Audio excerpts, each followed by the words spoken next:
தாம்பரம் குளக்கரை பேருந்து நிலையம் அருகில் ரூபாய் 1,04,50,000 மதிப்பீட்டில் அமைக்கப்பட்ட மக்கள் பயன்பாட்டிற்கு துவக்கி வைத்தார் TR பாலு MP. தாம்பரம் மாநகராட்சியில் பல்வேறு திட்டங்களின் கீழ் LED மின் விளக்குகள் அமைக்கும் பணிகள் சிறப்பாக மேற்கொள்ளப்பட்டு வருகிறது. இதில் மாநில நகர்ப்புற உள்கட்டமைப்பு மேம்பாட்டு நிதியின் கீழ் ரூபாய் 1,04,50,000 மதிப்பீட்டில் தாம்பரம் முடிச்சூர் பிரதான சாலையில் 103 மின் கம்பங்கள் அமைக்கப்பட்டு 206 LED மின் விளக்குகளும், தாம்பரம் காந்தி சாலையில் 27 மின் கம்பங்கள் அமைக்கப்பட்டு 54 LED மின் விளக்குகளும் அமைக்கும் பணிகள் நடைபெற்று பணிகள் நிறைவடைந்த நிலையில் அதனை பொதுமக்கள் பயன்பாட்டிற்கு துவக்கி வைக்கும் நிகழ்ச்சி தாம்பரம் முடிச்சூர் பிரதான சாலையில் உள்ள கூலக்கரை அருகே நடைபெற்றது. இதில் திமுக நாடாளுமன்ற குழு தலைவரும் ஸ்ரீபெரும்புதூர் நாடாளுமன்ற உறுப்பினருமான TR Balu, Tambaram MLA SR ராஜா ஆகியோர் கலந்து கொண்டு LED விளக்குகளை பொதுமக்கள் பயன்பாட்டிற்கு துவக்கி வைத்தனர். நம்முடைய நாடாளுமன்ற உறுப்பினர் உள்ளிட்டவருடைய தொகுதி மேம்பாட்டு நிதிகள் தான் இன்றைக்கு மிகப்பெரிய கட்டிடங்களும் எப்படி மக்கள் பயன்பெறுகிற விதத்தில் கொடுக்க வேண்டும் என்பதை எண்ணி, இன்னும் செல்ல போனால் இந்தியாவில் இருக்கக்கூடிய எல்லா நாடாளுமன்றங்களும் நம்முடைய தாம்பரம் மற்றும் நம்முடைய தொகுதி முழுவதும் இன்றைக்கு நாடாளுமன்ற மாநகரத்திற்கு இன்றைக்கு பயன்படுத்திக் கொண்டிருக்கிறார்.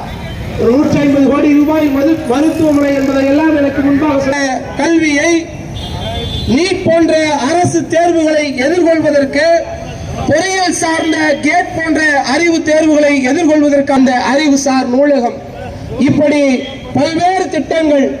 நாம சும்மா சின்ன சின்ன குப்பை தொட்டி விஷயம், ரோடு, இதெல்லாம் நம்முடைய மாமன்ற உறுப்பினரில் காந்தி சாலையிலிருந்து முடிச்சூர் சாலை வரை அமைக்கப்பட்டிருக்கக்கூடிய மின் விளக்குகளை நம்முடைய நாடாளுமன்ற உறுப்பினர் கழக பொருளாளர் அல்லது TR பாலு திருக்கரங்களால்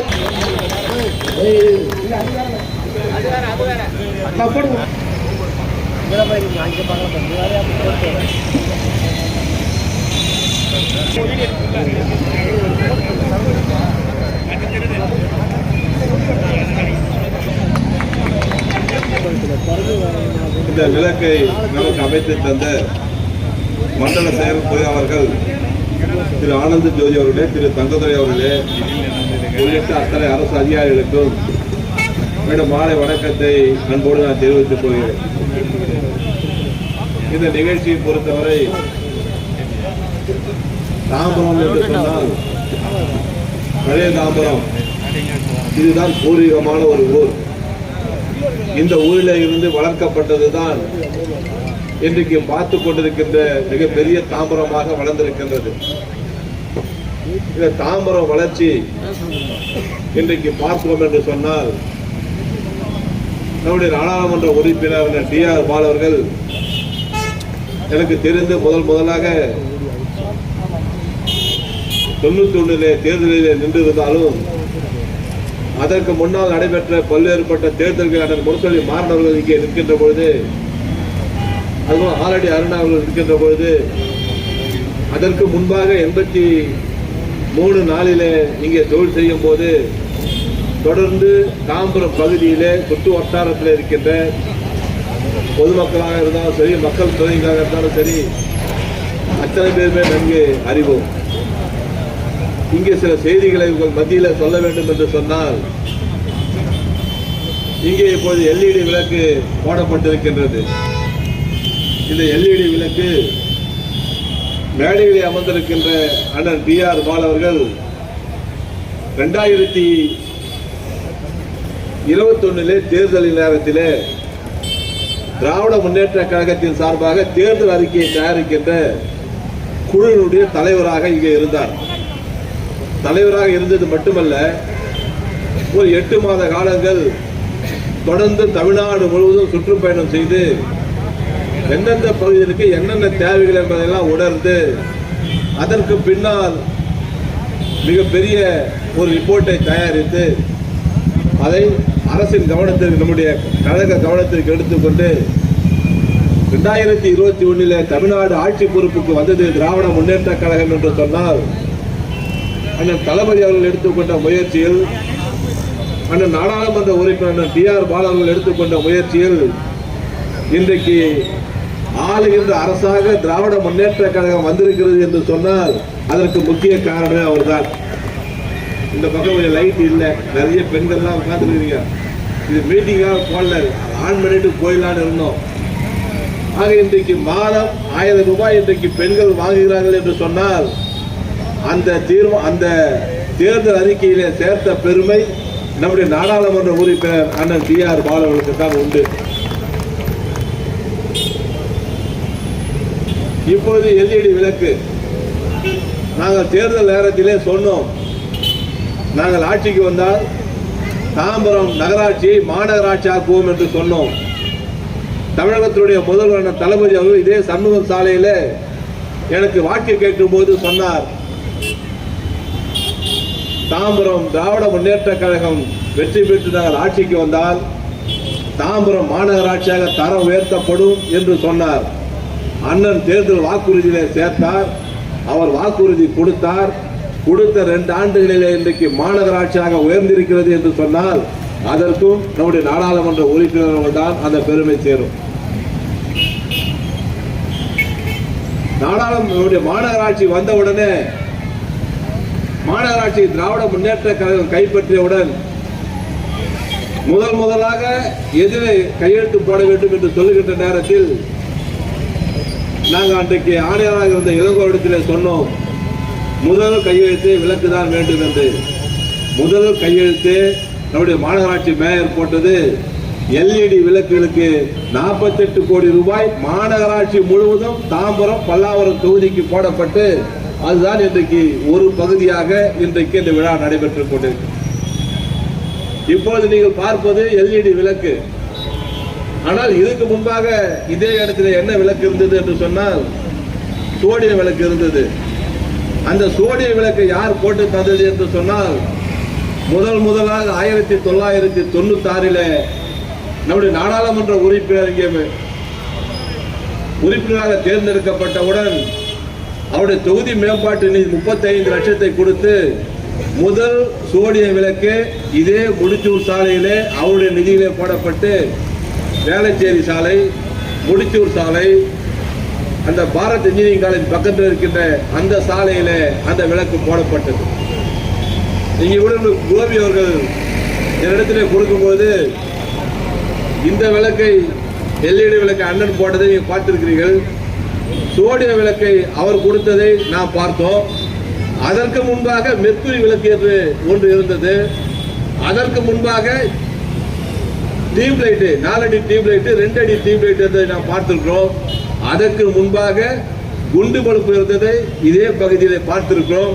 அதையெல்லாம் சொல்வதற்கு இன்னும் நேரமாகும். நிறைய செய்திகளை எந்தெந்த ஆட்சியிலே யார் யார் அமைச்சராக இருக்கும்போது அத்தனையுமே அன்றைக்கு சுப்பிரமணிய மரியாதைக்குரிய அமைச்சராக இருந்த சுப்பிரமணிய அவர்கள், பண்ருட்டி ராமச்சந்திரன் அவர்கள் இதே பகுதியில் தான் அன்றைக்கு ஆரம்பிக்கப்பட்டது என்ற செய்தியும் இன்றைக்கு நான் மகிழ்ச்சியோடு இந்த நேரத்திலே தெரிவித்துக் கொள்ள கடமைப்பட்டிருக்கின்றேன்.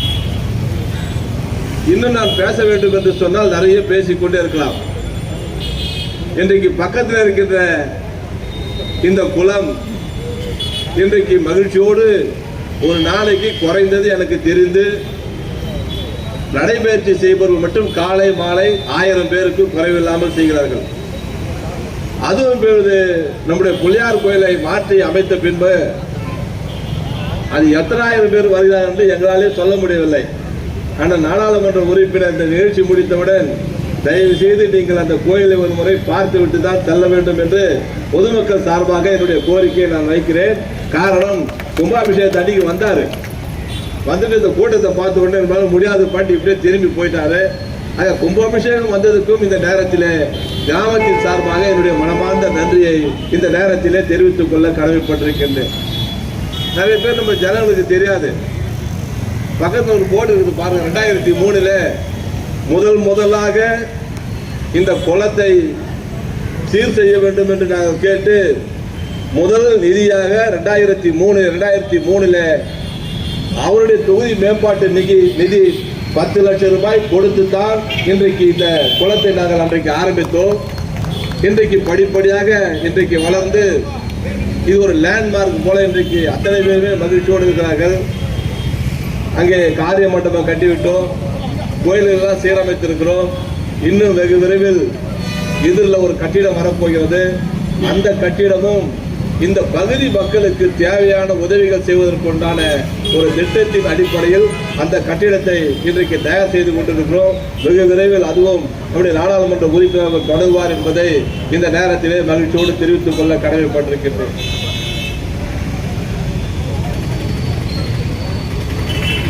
இருக்கிறதோ அங்கெல்லாம் விளையாட்டு மைதானம் மாற்றுவதற்குண்டான முயற்சி எடுக்கிறோம். வெகு விரைவில் பார்க்க போகிறீர்கள். நம்முடைய தம்பி அமைச்சர் உதயநிதி அவர்கள் எப்படி தாம்பரம் மிகப்பெரிய ஆடிட்டோரியம் கட்டுவதற்குண்டான முயற்சியிலே இன்றைக்கு அந்த வேலை நடைபெற்றுக் கொண்டிருக்கிறது. வெகு விரைவிலே மிகப்பெரிய விளையாட்டு மைதானம் இதே பகுதியிலே வரும் என்பதை இந்த நேரத்திலே நான் மகிழ்ச்சியோடு தெரிவித்துக் கொள்ள கடமைப்பட்டிருக்கிறேன்.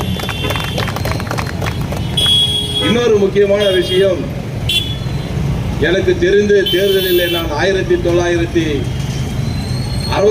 உள்ளாட்சி இதுவரை தொடர்ந்து 2011 தவிர திராவிட முன்னேற்ற கழகத்திற்கு தான் நீங்கள் தொடர்ந்து ஆதரவு தந்து கொண்டிருக்கிறீர்கள், வாக்குகளை அளித்துக் கொண்டிருக்கிறீர்கள். அது நாடாளுமன்ற தேர்தலாக இருந்தாலும் சரி, சட்டமன்ற தேர்தலாக இருந்தாலும் சரி, அது உள்ளாட்சியாக இருந்தாலும் சரி, எதுவாக இருந்தாலும் நீங்கள் வாக்களிக்கிறீர்கள். நான் பல தேர்தல்களை பார்த்தவர். ஆரம்பிக்கும் போது கடைப்பேரில் ஆரம்பிப்பாங்க, அப்படியே போயினே இருப்பாங்க. சேலை நம்முடைய கிழக்கு தாம்பரம் போற வரைக்கும் பேலன்ஸ் பண்ணோம். ஆனால் சேலையூர் தொட்டதுக்கு அப்புறம் அப்படி ஒரு ரவுண்டு இந்த பக்கம் வந்ததுன்னா நம்ம பக்கத்துல எந்த கட்சி நிற்காத அளவிற்கு தொடர்ந்து இந்த பகுதி மக்கள் நமக்கு வாக்களிக்கிறார்கள் என்று சொன்னால், அந்த தேர்தல் வேற, இதுவரை நடந்த தேர்தல் வேற, இப்போது நடக்க போற தேர்தலிலே நாம் செய்திருக்கின்ற பணி, கிழக்கு பெருங்குளத்தூரில் மேம்பாலமாக இருந்தாலும், தாம்பரத்தில் இருக்கின்ற விளையாட்டு மைதானமாக இருந்தாலும், தேர்ட் டெர்மினலாக இருந்தாலும், இன்னும் வளர்ச்சி பணிகள் கார்பரேஷனாக இருந்தாலும், இன்னும் பல கோரிக்கைகளை நாங்கள் மையமாக வைத்து பணியாற்றி கொண்டிருக்கிறோம். நான் ஒரு விஷயத்தை சொல்ல வேண்டும் என்று சொன்னால், நாங்கள்லாம் செய்கிற வேலையில் மகிழ்ச்சியோடு இருக்கிறீங்க. இருக்கிறதுலே கஷ்டப்படுறவங்க யாருன்னா நாங்கள் தான். வேலை செய்யறதுல கஷ்டம் இல்லை, எங்கள் அண்ணங்கிட்ட மாட்டிக்கணும் முடிக்கிறது தான் ஒரு பெரிய கஷ்டம்.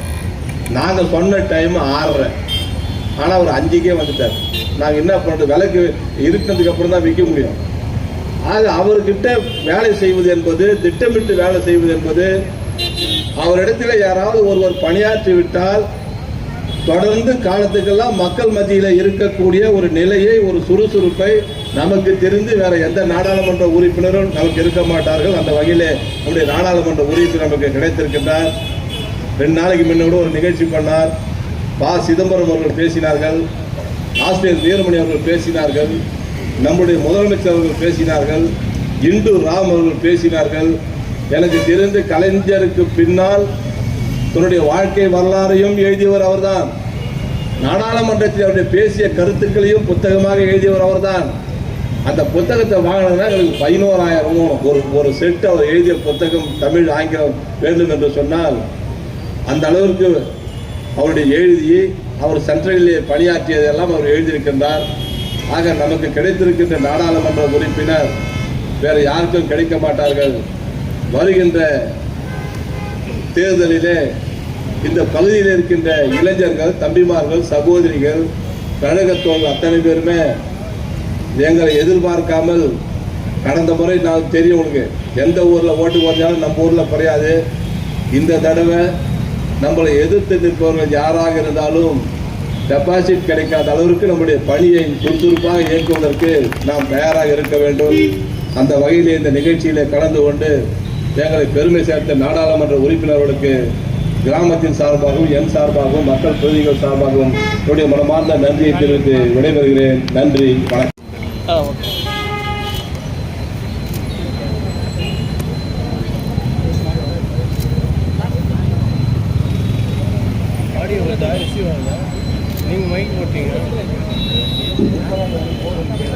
இந்திய நிகழ்ச்சியினுடைய மண்டல குழு விளக்குகள் ஏறத்தாழ 104.5 லட்சம் அளவிற்கு ஏறத்தாழ 172 விளக்குகள் அமைக்கப்பட்டு மிகச்சிறப்பாக இந்த நிகழ்ச்சி நிறைவேறியிருக்கிறது. சாதாரணமாக பாராளுமன்ற உறுப்பினர் நிதி என்பது ஆண்டுக்கு ஒரு முறை 5 கோடி ரூபாய் கொடுப்பார்கள். இந்த 5 ஆண்டில் 25 கோடி வந்திருக்க வேண்டும். ஆனால் கொரோனா காலத்தில் 2 ஆண்டுகளுக்கு 10 கோடி ரூபாய் வழங்கப்படவில்லை. சரி, கொரோனா முடிந்த பிறகாவது வழங்குவார்கள் என்று கருதினால் அது எல்லா உறுப்பினர்களும் கேட்டுக்கொண்ட பிறகும் அவர்கள் வழங்கவில்லை. ஆக 15 கோடி ரூபாய்க்கு நிதி வந்தது. வந்த நிதி அனைத்தும் நம்முடைய பாராளுமன்ற தொகுதியில் முழுவதுமாக செலவிடப்பட்ட நிலையில் இன்றைக்கு மாநகராட்சி சார்பில் நடந்து கொண்டிருக்கின்ற அந்த நிகழ்ச்சியிலே கலந்து கொள்வதிலே பெருமகிழ்ச்சி கொள்கிறேன். பொதுவாக நம்முடைய தாம்பரம் பகுதியும் பக்கத்தில் இருக்கின்ற நம்முடைய பெருங்குளத்தூர் சேகர் இருக்கின்ற அந்த பகுதியும் வளர்ச்சியில் போட்டி போட்டுக்கொண்டு ஒருவருக்கொருவர் பணியாற்றுகின்ற காரணத்தினால் வேகமாக வளர்ந்து கொண்டிருக்கிறது. ஏறத்தாழ 5-6 முறை நீங்கள் தேர்ந்தெடுத்தீர்கள். ஒவ்வொரு முறை தேர்ந்தெடுக்கப்பட்ட நேரத்திலும் உங்களுக்காக ஆக வேண்டிய பணிகளை மிகச்சிறப்பாக ஆற்றிய பிறகும் இன்னும் பணிகள் நடைபெற வேண்டியிருக்கிறது என்பதை நான் தெரிவித்துக் கொள்ள விரும்புகிறேன். அந்த பணிகள் எல்லாம் வெற்றி பெறுவதற்கு இன்னும் பல காலம் ஆகும் என்பது எனக்கு தெரியும். ஏனென்றால் இருக்கின்ற நிதி செலவழிக்கின்ற போது முழுவதுமாக செலவழித்தாலும் அது அந்த மாநகரம் வளர்கின்ற அந்த வேகத்திற்கு ஈடு கொடுக்க முடியவில்லை என்பதுதான் உண்மை. இன்னும் பல நிகழ்வுகள், பல பணிகள் நம்முடைய தாம்பரம் நகரத்துக்கு செய்தாக வேண்டிய நிலை இருக்கிறது.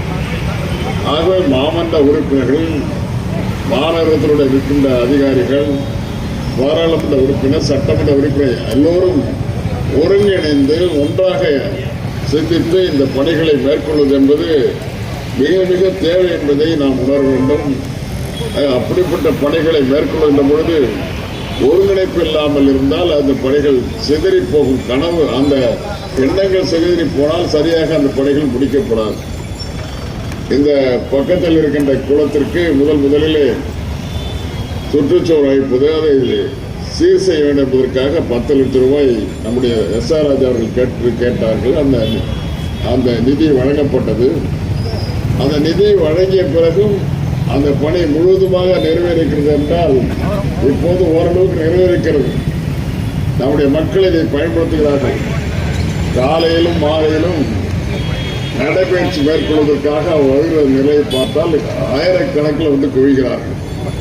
இப்படிப்பட்ட பணிகள் இந்த இடத்தில் மட்டுமல்ல, நம்முடைய தொகுதி முழுவதும் தேவைப்படுகிறது. ஆகவே பாராளுமன்ற கொடுக்கின்ற நிதி என்பது ஓரளவுக்கு தான் சமாளிக்க முடியும், முழுவதுமாக நிறைவேற்றுவதற்கு வாய்ப்பில்லை. சட்டமன்ற உறுப்பினர் நிதி வழங்கப்படுகிறது, பாராளுமன்ற உறுப்பினர் நிதி வழங்கப்படுகிறது. இவையெல்லாம் செலவு செய்கின்ற பொழுது இதே போன்ற பணிகள், நம்முடைய குளத்தில் அமைக்கப்பட்ட பணிகளைப் போல பல பணிகள் நிறைவேற்ற போது மன மகிழ்ச்சியாக நம்முடைய மக்களுக்கு போய் சேர வேண்டிய இந்த நிதி சரியாக போய் சேர்ந்து அது சரியாக செலவழிக்கப்பட்டு இந்த பணிகளெல்லாம் நிறைவேறுகின்ற நேரத்தில் அந்த தொகுதியை சார்ந்த சட்டமன்ற உறுப்பினரோ பாராளுமன்ற உறுப்பினரோ மகிழ்ச்சி அடைப்பதற்கு வாய்ப்பு உள்ளது. அதே போலவே நகரமன்ற உறுப்பினர்களும் அந்த பணியை மிகச்சிறப்பாக செய்ய வேண்டும், ஒத்துழைப்பு நல்க வேண்டும். நகராட்சியும் நகராட்சி அதிகாரிகளும் இந்த மாநகரம் பெரிதும் வளர்வதற்காக உறுதுணையாக இருக்க வேண்டும் என்று நான் அவர்களெல்லாம் விரும்பி வேண்டி கேட்டுக்கொண்டு இந்த பணிகளை நிறைவேற்றுவதில் தங்களை ஒப்படைத்துக் கொண்டு பணியாற்றிய அதிகாரிகளுக்கு என்னுடைய வாழ்த்துக்கள், சட்டமன்ற உறுப்பினருக்கு என்னுடைய வாழ்த்துக்கள், மாநகரத்தினுடைய மன்ற உறுப்பினர்களுக்கும் நிர்வாகிகளுக்கும் என்னுடைய வாழ்த்துக்களை தெரிவித்து விடைபெறுகிறேன். வணக்கம். நிகழ்ச்சியில் தாம்பரம் மாநகராட்சி மண்டல குழு தலைவர்கள் டி. காமராஜ், எஸ். இந்திரன், நியமன குழு உறுப்பினர் பெருங்களத்தூர் சேகர், மாமன்ற உறுப்பினர் TR கோபி, சிட்லப்பாக்கம் சுரேஷ், ஜோதிகுமார், பெரியநாயக்கம், ரமணி, ஆதிமூலம், திமுக நிர்வாகிகள் வேல்மணி, கருணாகரன், சஞ்சீவி, கன்னிகப்பன் உட்பட பலர் கலந்து கொண்டனர்.